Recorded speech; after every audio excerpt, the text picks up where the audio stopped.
Bismillahirrahmanirrahim. Assalamualaikum warahmatullahi taala wabarakatuh. Pertama sekali terima kasih banyak kerana sudi hadir pada sesi BMP ni. Cuma ada sedikit macam nak bagi tahu ya.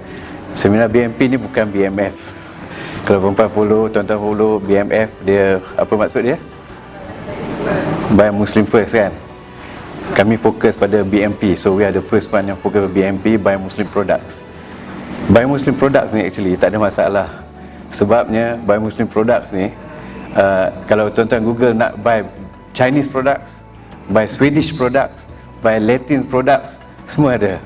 Jadi Buy Muslim Products is something yang kita should be proud of lah. Yang tu yang kita nak, insyaAllah ya. So jangan kita keliru kat situ. Jadi kami pakai BMP. Satu lagi, dalam BMP tu kebetulan kita ada macam slogan yang sama, yakni nama dia Be a Muslim Pilot. So topik Be a Muslim Pilot ni nanti saya akan cerita dalam sesi saya kemudian lah ya, insyaAllah. Seperkara lagi saya nak cerita, share sikit. Saya bersantai-santai lah, tak payah formal-formal sangat. Saya memang style saya santai aja. Masa tuan-tuan mungkin ingat cerita pasal kisah Nabi hijrah daripada Mekah pergi Madinah. Masa dia sampai tu, ada video sikit lah kalau macam tuan-tuan pernah tengok dia cerita lama ni, masa kecil-kecil cerita ni, saya jumpa dalam YouTube, saya ambil. Masa Nabi sampai, Nabi bagi ucapan dia sebenarnya pada penduduk Madinah. Siapa tahu penduduk Madinah pada ketika itu sama ada dia majoriti dia Muslim ke atau majoriti dia non-Muslim, siapa tahu? Non-Muslim, exactly, non-Muslim. Jadi saya kena perlahankan sikit.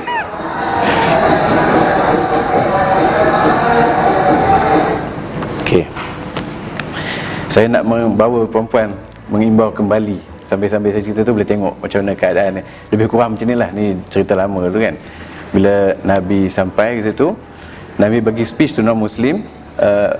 Hadis ni diriwayatkan oleh Abdullah ibn Salam. Nama asalnya Husin ibn Salam. Nabi bagi tukar nama dia Abdullah ibn Salam. So Abdullah ibn Salam sebenarnya dia Rabbi. Rabbi ni macam rahib lah, rahib pada Yahudi.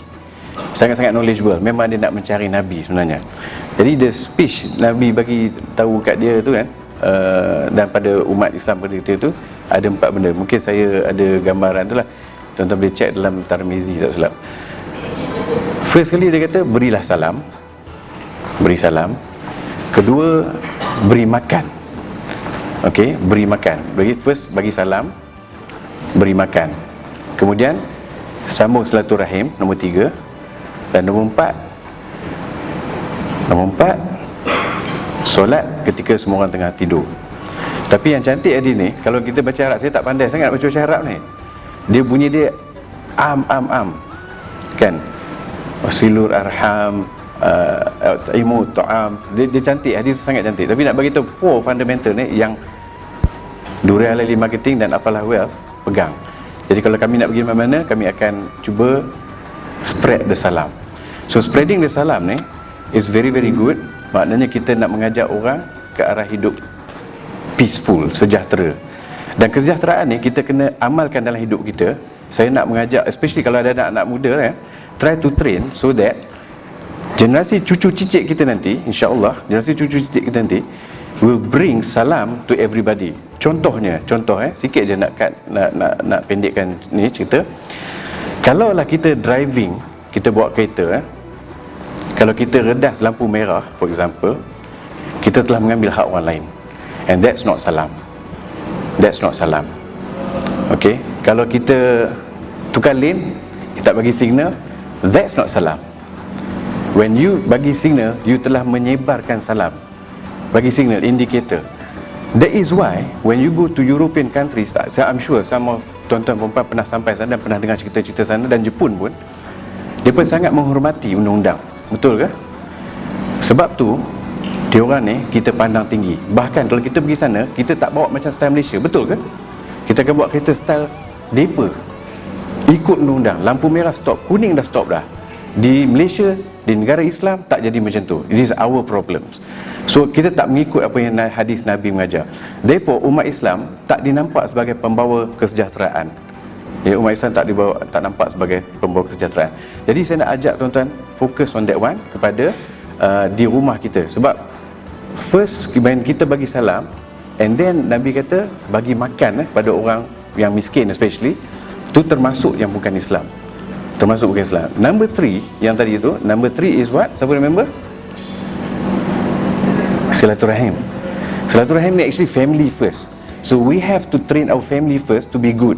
Yang lelaki mesti very good to the wife and anak-anak lah especially. I know it's very hard work. That's what jihad is all about. Kita start sekarang, insya-Allah di masa akan datang we will get better. So umat Islam akan dipandang tinggi. Perjuangan umat Islam is very very difficult, very very hard. Tapi we have to start somewhere, insya-Allah. So let's spread this salam. Is that okay? Boleh tak saya mengajak tuan-tuan dan puan? Kita kecil aja, tak apa. So why not kita start Islam ni dengan cara yang kecil. We start with safety first di jalan raya especially, prevent umat Islam from unnecessary deaths. Prevent umat Islam from unnecessary deaths, ya. Kita tak berjuang macam Palestin, tapi kematian kita dalam accidents and all that is very high because we don't use the stick of indicator tu. You know, Mercedes ada stick pun tak pakai. Mahalnya benda tu. You beli for what? Satu stick Mercedes mungkin harganya mungkin 1,000, mungkin 2,000, saya tak tahu. Tapi you don't use it. Even you drive Mercedes. Saya tak bawa Mercedes, saya cakap je kan. Jadi yang kita ni kita start amalkan dulu benda-benda tu, insya-Allah. So saya ingat, tuan-tuan rasa hadis salam ni ada kena-mena nak dengan BNP? Ya, ada. When umat Islam ekonominya bertambah, kita akan banyak bersedekah dan kita akan banyak membagi pada orang lain. Betul? Kita kumpul harta atau kita sedekah lagi? InsyaAllah kita sedekah banyak lagi lah. Kita cuba. Di Europe, di England, di Britain kot, ada statistics dia compare Muslims and non-Muslims punya charity. Muslims actually jauh beza charity-nya, meningkat tinggi especially in Ramadan. So annual charity umat Islam sangat tinggi. Bermakna kalau kita ada bisnes kita sendiri, kalau kita ada ekonomi kita sendiri, kita akan lebih banyak bersedekah pada golongan lain. So golongan lain yang bukan Islam tak perlu takut pada BNP. Tak perlu takut sebab when we are richer, we are enriching our neighbours. Is that okay? Boleh tak saya cakap macam tu? InsyaAllah sama-sama kita amalkan. Jadi saya ingat setakat itu dulu. Inilah dia hadis tadi. Wahai manusia, sebarkanlah salam, jamulah makan pada orang lain, jagalah silaturahim, and solat di waktu malam ketika manusia sedang tidur. Susah, I know, susah. Saya sendiri pun susah nak buat. Tapi kita try lah, kita try. Tak dapat seminggu sekali, sebulan sekali, insyaAllah kita cuba, insyaAllah. Dan saya sudahi dengan Assalamualaikum warahmatullahi wabarakatuh. Terima kasih.